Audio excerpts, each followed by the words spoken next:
Hey guys, welcome back to my channel, Frosty Does It.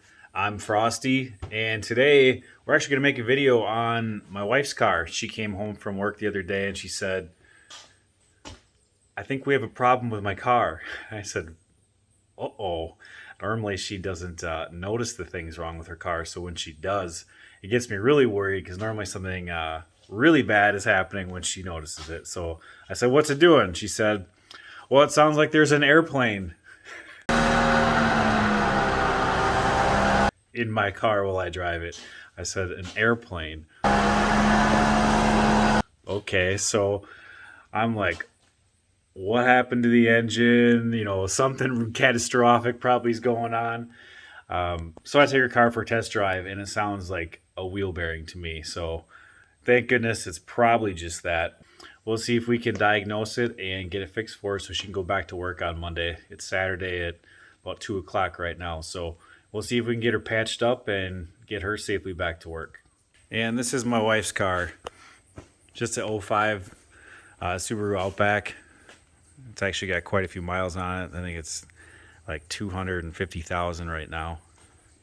But to me, it sounds like a wheel bearing up here. When you're driving it, it sounds like it's in this corner. So I'm going to jack it up and we'll start checking this for play.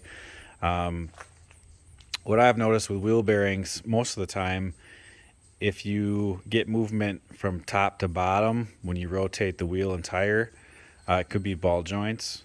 It could also be wheel bearing. But if you also get it left to right, that could be a tie rod, but it could also be a wheel bearing. But normally, a tie rod won't rock back and forth, and a ball joint won't rock back and forth this way, but a wheel bearing will do it in any direction. So that's just a little tip I've picked up. So let's jack it up and see if we've got movement there.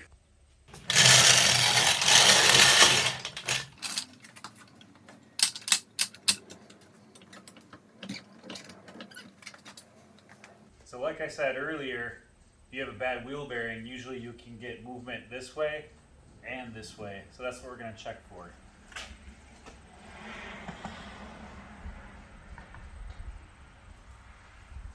Can't really feel anything out of the normal there. It just feels like steering moving a little bit.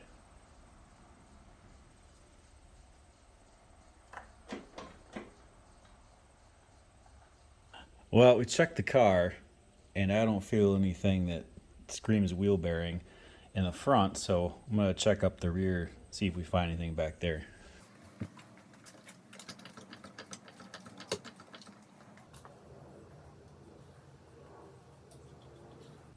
That all feels good.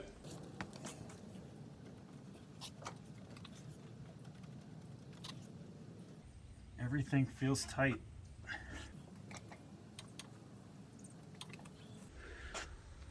Well, I was pretty convinced the noise I heard was a wheel bearing, but the shake test is saying otherwise, so I'm gonna have to go back to the drawing board and see what else we can uncover. Always when you gotta work on the wife's car or get something fixed quick. I can't find the keys to the car. Daddy. Laura, What? what did you tell me the other day? You came home and you said your car was making noise. My car was having a problem. I guess. I'm not sure. What kind of noise did it have when you were driving? Having airplane noises. What does an airplane noise sound like? Dun. Well, we're about to go investigate that and get that figured out. Dun. I mean, look like it did not interfere. Like if you were pushing the pedal or not, the sound was constant. It did not interfere with that. If that helps. That does help. Yeah, did not interfere. So the sound was always there. It was kind of weird, and the car was kind of like not a little fast, not too fast either. So I was like, So just under normal driving, and it had made airplane noises. yes, Okay. yes. Well, let's go figure out those Yeah, it noises. did not interfere with the driving. Does it sound like anything? Well, guys, you heard it right from my wife's mouth. Sounds like an airplane in the car. So we better figure this out. Yeah.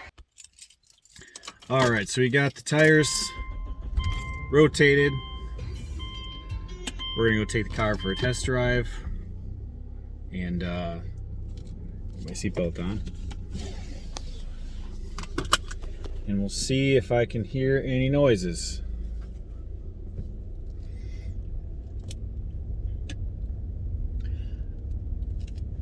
Normally, my wife won't even tell me if she hears something wrong with her car because she forgets to tell me, or she just honestly doesn't notice it or doesn't realize there should be a noise or not a noise. So I was pretty happy this time when she said, hey, my car is making some noises. Will you take a look at it? It sounds like there's an airplane. So, and I definitely still hear it. There's like a buzzing noise. It's really hard to tell where it's coming from. It could still even be like a drive shaft U-joint or something.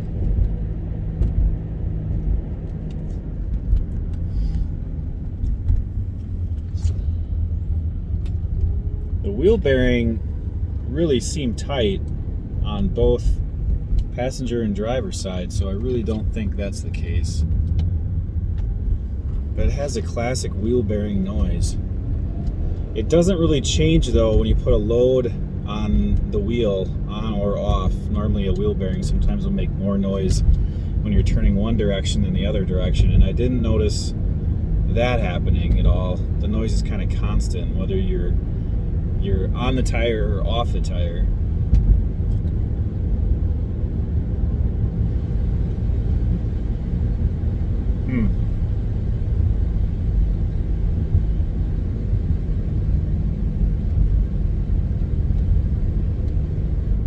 It still sounds like it's in the front to me, but noises like this are always kind of hard to pinpoint. Well, it's gonna be winter pretty soon. It's August here. I can't believe it's gonna be winter. September, October, November, December, we've got like 4 or 5 months before the really snow flies here. But she needs new tires. I want her to be safe. She drives her daughter to daycare every day. So it's a non-negotiable. When it comes to the wife's car, gets anything it needs. I just did brakes all the way around, exhaust. I did sway bar mounts, new axle shafts. Anything it needs, it gets. I probably should have done a better job at checking the tires and doing rotations, but I'm not perfect, so let's order some tires and see if it fixes the problem, I guess. Well, I'm not convinced it's tires. It doesn't seem like the noise changed. You'd think if it was tires, it would follow the tire. The axle shafts are new. All the brakes are new. I thought I replaced the front unit bearings and wheel bearings when I did the brakes, because I did control arms and ball joints. I guess it could still be wheel bearings. I don't remember if I replaced those or not. Could be a carrier bearing, could be the center diff, could be the U-joints in the drive shaft. I think I'm gonna have to do some more investigating before I buy new tires. Well, I'm gonna buy new tires for her anyways before winter, but we've got some more detective work to do. I don't think we've got it figured out yet. I don't really like to shoot parts cannons or the part cannon at anything. I like to know for sure what the problem is before I go ahead and, especially with tires. Tires aren't cheap. You know, 150 bucks a tire plus 25 each to get them mounted and balanced. I gotta be sure I know what's wrong before I start throwing money at it. Okay, I decided to put the car up on jack stands. All 4 wheels are off the ground, and start it.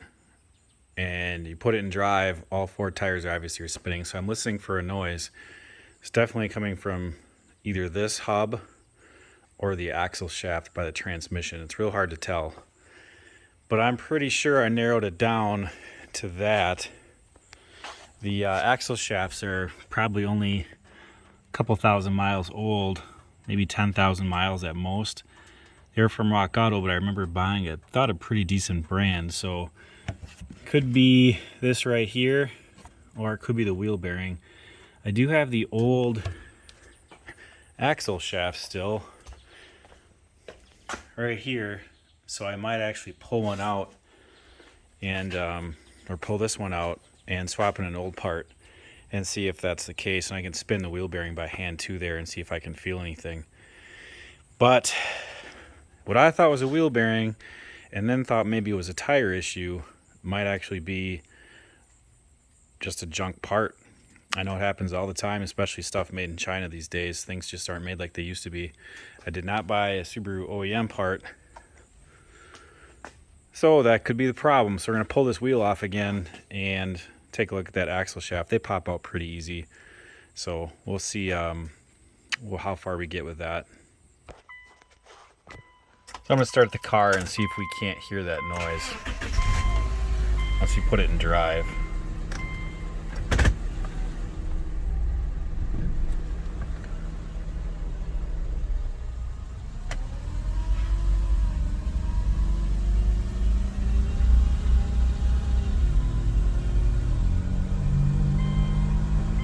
So we're at about 35-40 miles an hour right now, and I can hear quite a large humming.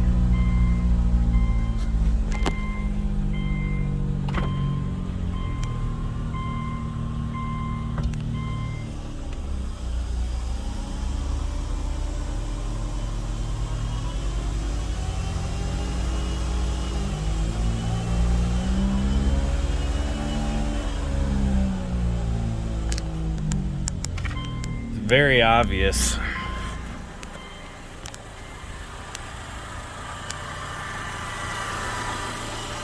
When you rev it up. Of course, it's quiet when you're out here.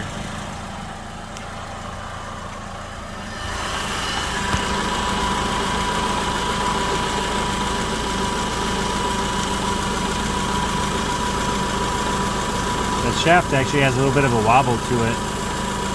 It might just be that.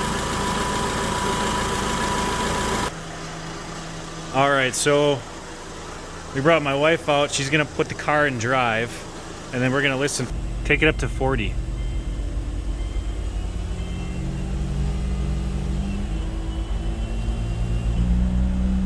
Yeah. Okay, try to keep it there so I can. All right, so the wife's got it revved up to about 40. You can hear that noise.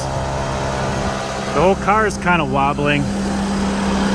You look down in here and you can see that axle shaft wobbling quite a bit. I'm pretty sure that's going to be our problem.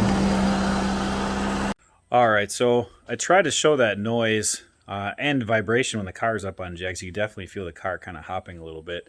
My wife revved it up to about 40 miles an hour, and that axle shaft on the passenger side had a pretty good wobble in it. It definitely has quite a bit of run out. So I'm thinking that brand new part is probably just junk. So I don't know if you could hear it in the video or not. It was power steering pump was whining a little bit, so it's kind of hard to hear. But we're gonna pull that apart, pull that axle shaft out, and inspect it, I guess, and then see if maybe the old one is in good enough shape to put back in. I think I replaced them just because the boots were cracking. But I think the original axle shafts were good, other than some cracked boots.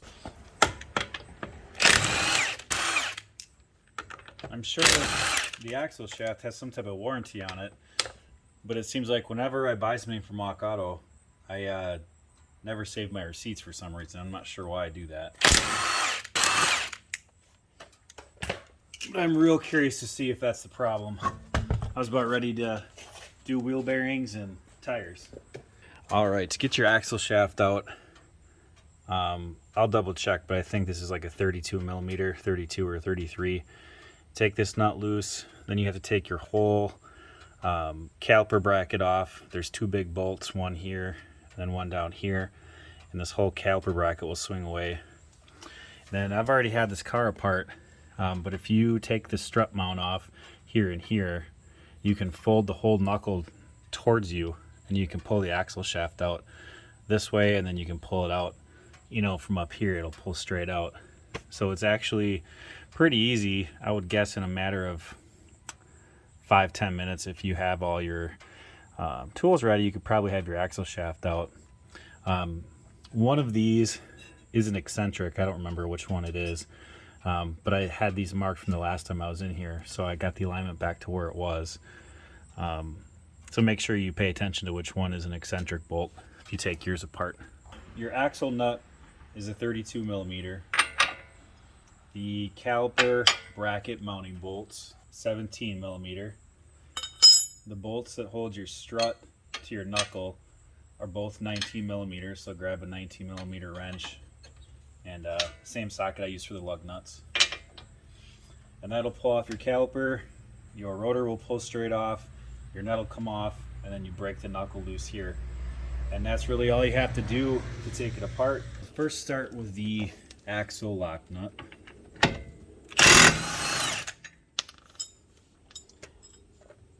When you get axle shafts, I usually give you new nuts. You can see I kind of peen this over into this splined part here, this keyway, so that it doesn't come loose. We'll break this top nut loose on the strut.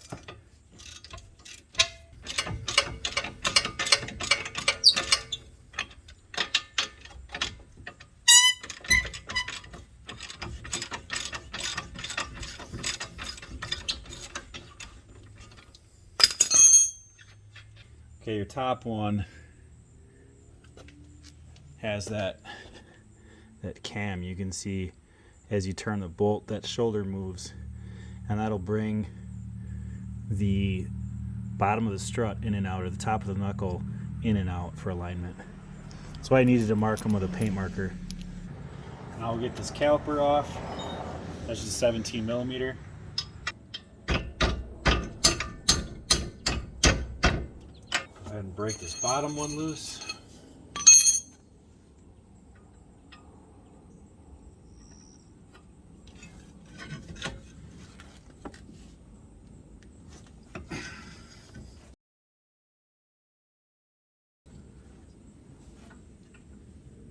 No, I might not even need to take off the brake. Let me see if I can just push this through.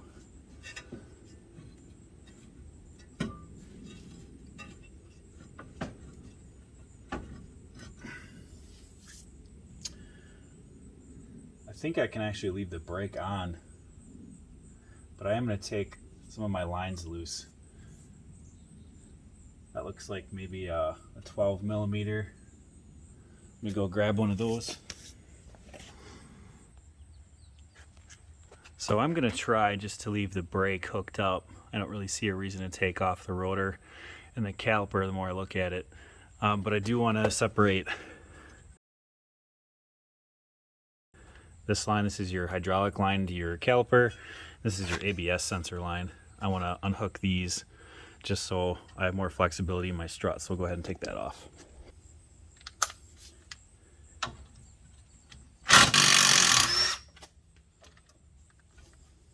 These are 12 millimeters.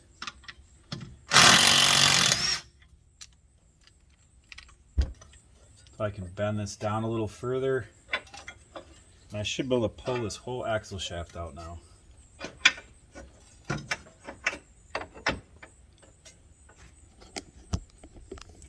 As you can see, I just kind of wiggled it out of there.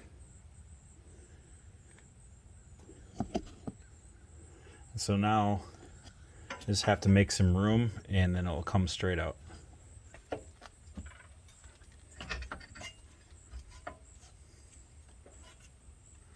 There we go. Sometimes you got to get something behind it and kind of give it a little pry. Alright, I just took a flathead screwdriver and I put it on the side of the transmission in between the axle shaft, and I just gave it a little pull and the axle shaft just popped right out.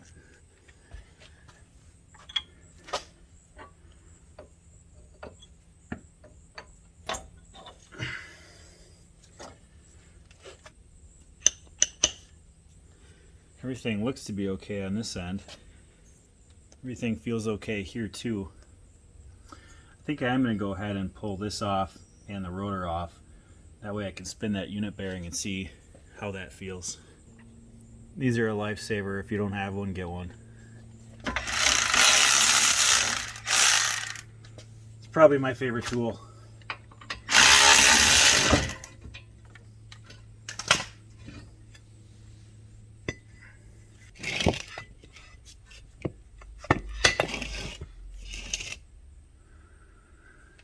So we'll set that there so we don't pull on this line too much.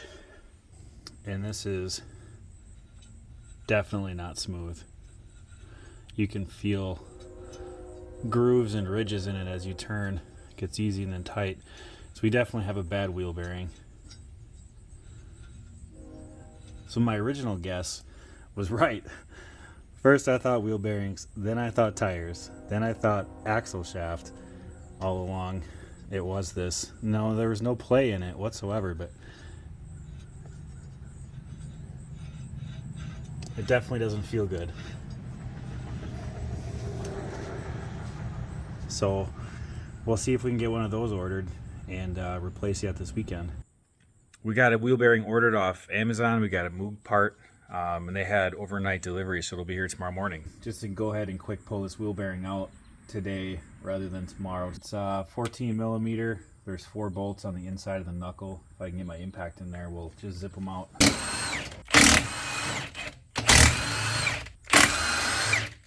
There's 4. Now what I'm going to do is just put these strut bolts back in to help hold this so I can knock this out.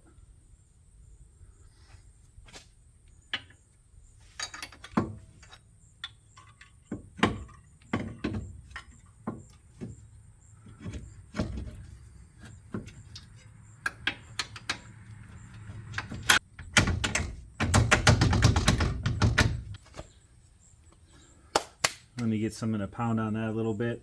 I do have a slide hammer that works really well. I might. All right, this is a slide hammer. I think this is a 10-pounder maybe. And then this is the screw-on piece, got a little hook on it. And you can just grab your wheel bearing like this. I'll show you how it works. Put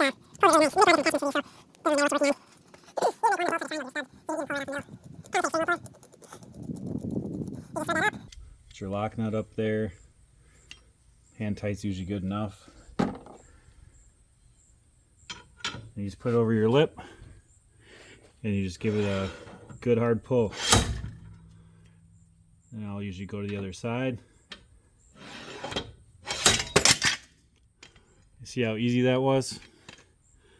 These things are awesome. All right, we've got the wheel bearing off. I put the dust shield just back up there and the bolts so that I wouldn't lose them overnight. And then the wheel bearing, you can see how oily it is right here. It's definitely going bad. So good job to my wife for hearing the noise and reporting it. I don't know if you can hear that on camera, but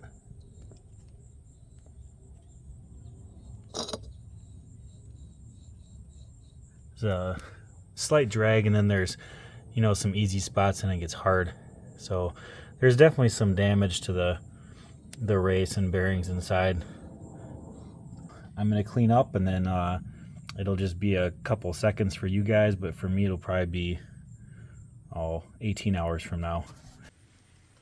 Hey guys, welcome back. It's the next day. It's like 10 o'clock in the morning. Amazon made the delivery. We've got our new part.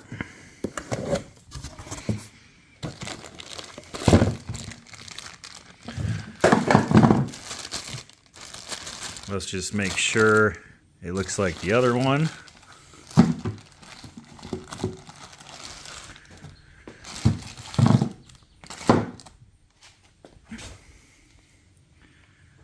$513-220.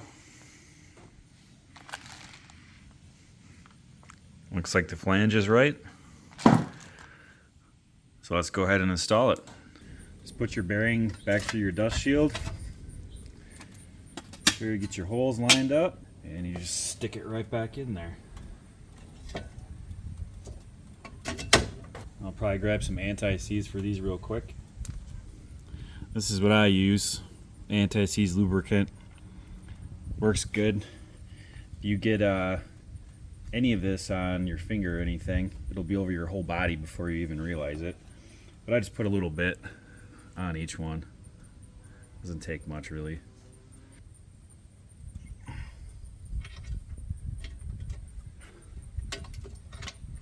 Let's get these started.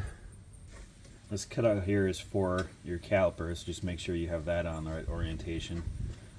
I've flipped them around before in the past by accident and had to take it all apart again. The 14mm on your favorite tool.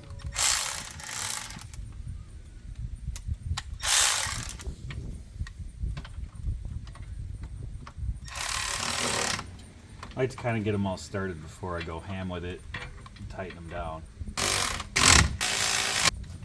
I'll just use usually a bigger bar and just get them tight. Sometimes it's a lot easier if you turn your steering wheel one direction so you can get behind this better.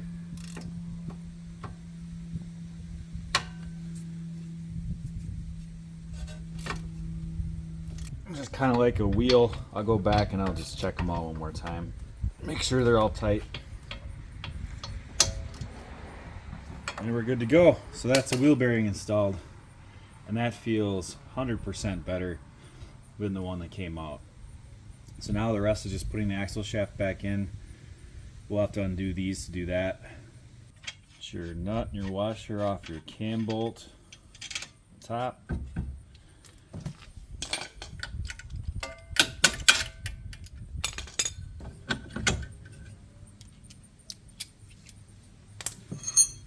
Alright, we'll fold this down back out of the way. Now we can grab that axle shaft, slide that back in. Alright, we'll fish this right up in here. And these just slide right in. And they kind of have like a little detent that you have to get past. You just give them a good push. And you can feel it and hear it'll clunk in. We'll put a little bit of the good stuff on these splines too.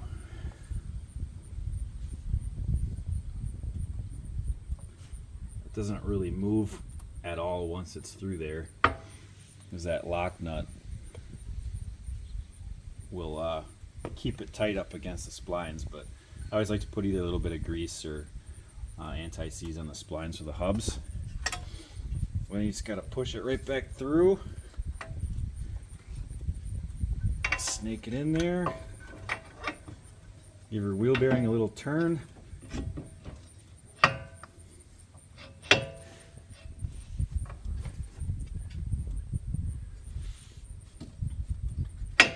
I'm all the way through. Take your nut.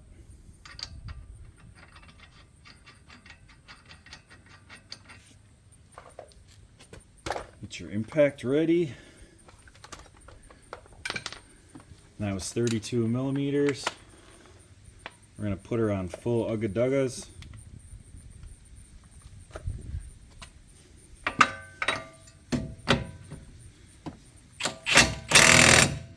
That's all I'm going to do. We'll go ahead and we'll peen this back once we've got everything else put together.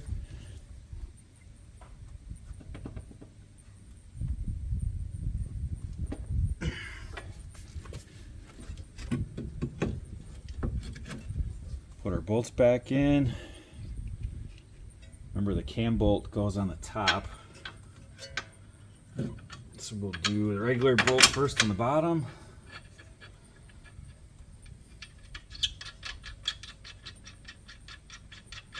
And then I had a little bit of inside tire wear, so I'm actually going to try to, I made 2 marks on my bolt last time I had this apart, and I made the same 2 marks on the knuckle. So I'm actually going to try to cam this out. So the top of the tire actually is kicked out a little bit. See if that helps with the alignment.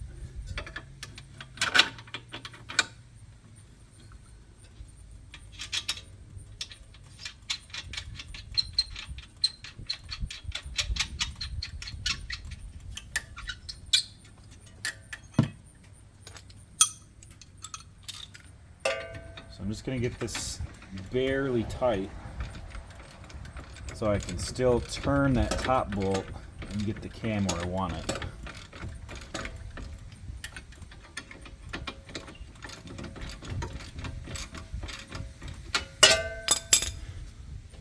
try to show you what I'm talking about. You can see here I made the marks on the bolts. This one doesn't even matter because it's not a cam, but when I took it out I didn't know which one was cammed, so I put marks on both of them. So we'll actually just slide that one back where it used to be, even though it doesn't matter. So this top one, depending on how you rotate it, it'll lean your tire in and out. So right here, if you go this direction, it pulls the top of the tire in. And if you go this direction, it pushes the top of the tire out. And I had inside tire wear, so I want to lean the top of the tire out from where I was. See if that makes a difference at all in my tire wear. You can see this dot right here used to be up here, and there's another dot back here that used to be there. So we'll tighten that up and we'll give that a go. I don't know what the torque specs are on this, but I just do it by feel on this one. I just get them pretty tight.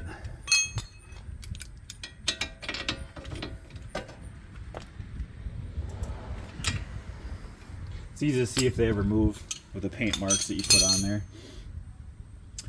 Now we'll go ahead and put our ABS line back together and our brake line back together.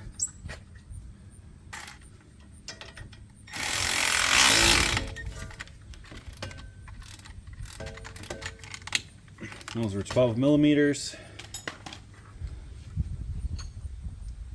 I'll actually catch this brake line once I get the caliper back on.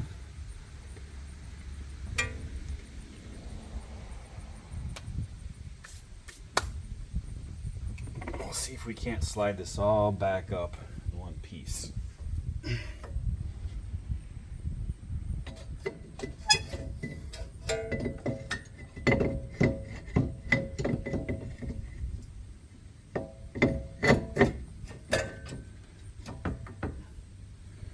Just take your two bolts, put a little bit of anti-seize on these as well.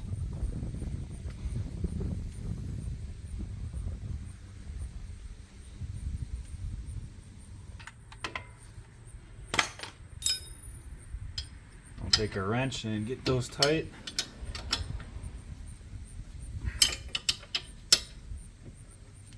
That one's good. And that one's good. And lastly, we'll just make a little detent here. We'll grab a hammer and a punch.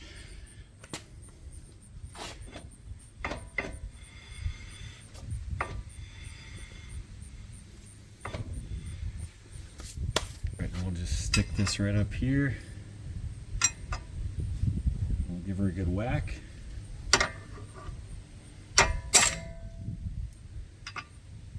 Just so that pushes down into the keyway.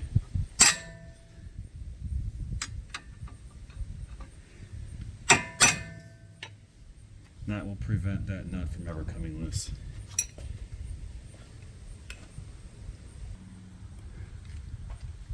Time for the wheel to go back on.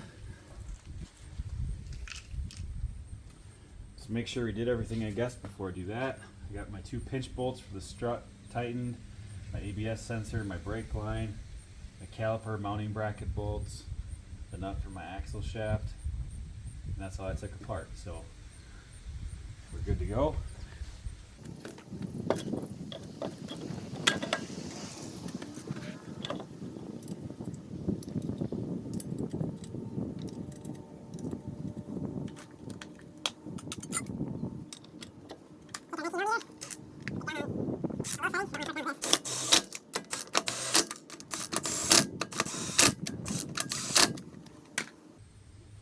All right, next we'll take the car off jack stands and we'll torque it down with a torque wrench. That's set to 90 foot-pounds.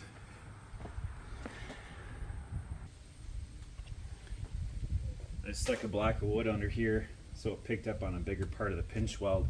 That way it'll pick up the front and the back. I can slide these out.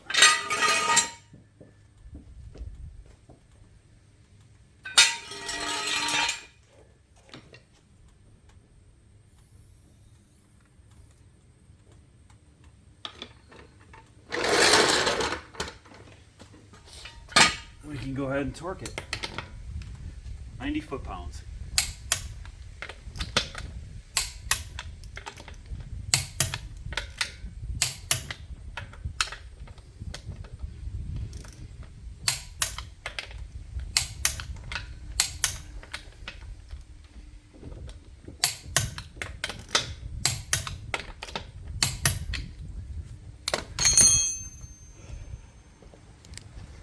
All right, so that's how you do a wheel bearing or an axle shaft replacement, really. Last step is we're gonna pull this side of the car down, close the hood, and we'll take her for test drive and see if the noise has vanished. Crossing my fingers, but I know 100% that wheel bearing we took out was bad. Felt terrible. So, take this for a little drive.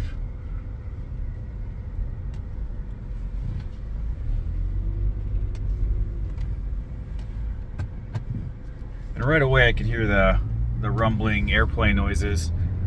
At about 20 is when it would start. 20 to 40 would be where it was the worst. And we're at 40 miles an hour now, and it's as quiet as can be. So, just goes to show diagnosing your car and making sure you don't shoot the parts cannon at it.